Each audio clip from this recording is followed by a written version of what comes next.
Hey, ils ont des gars. Les images parlent. Balobi, les paroles s'envolent, mais les écritures et les images restent. Alors les images parlent.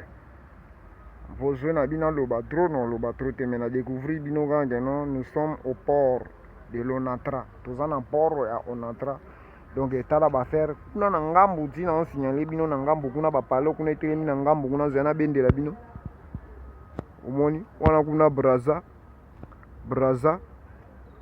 ye wana kuna nangambu. Braza tala itebe ko kende. Ai nazongisi. Ouais. Braza ngo kuna nangambu. Dona Kapumbu. Koko Chimanga. Koko Ngimbi.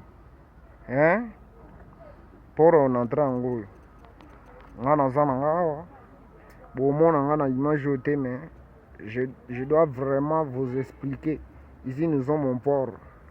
Tala. Ouais, trésor liquide là, yo ana vandi nae. Tu kaka ko na marque ya recherche. Pour la bino bana poto bomona kini kala. Bamisu bafanda babosa na kini. Mais botala siko kini toza na port.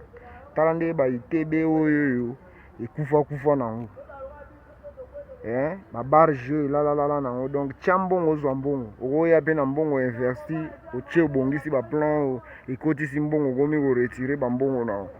Donc juste c'est ça mais mbongo eza na mboko ya kosakana te.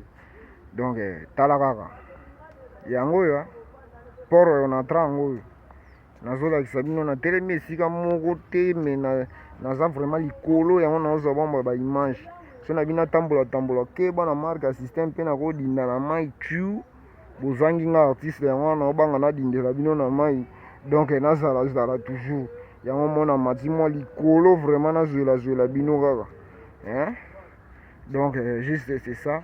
Et puis eza caméra ya maboko ya téléphone donc so ezali ba caméra oyo babengaka yango hélicoptère wana na ngai na dirige yango ezwela bino ba place moko boye très capital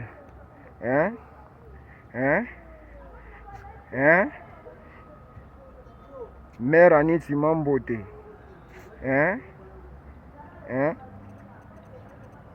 Mao Ipo Mao Donald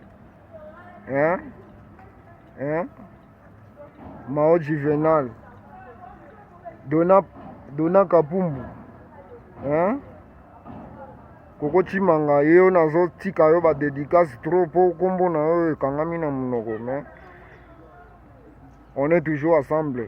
Ibrahim Yanzambe Motema Maman Charlotte Pigeon Vert bakolo pesa tango donc botala kaka na loba trop te. Les images parlent dans ma place. Donc, botala kaka.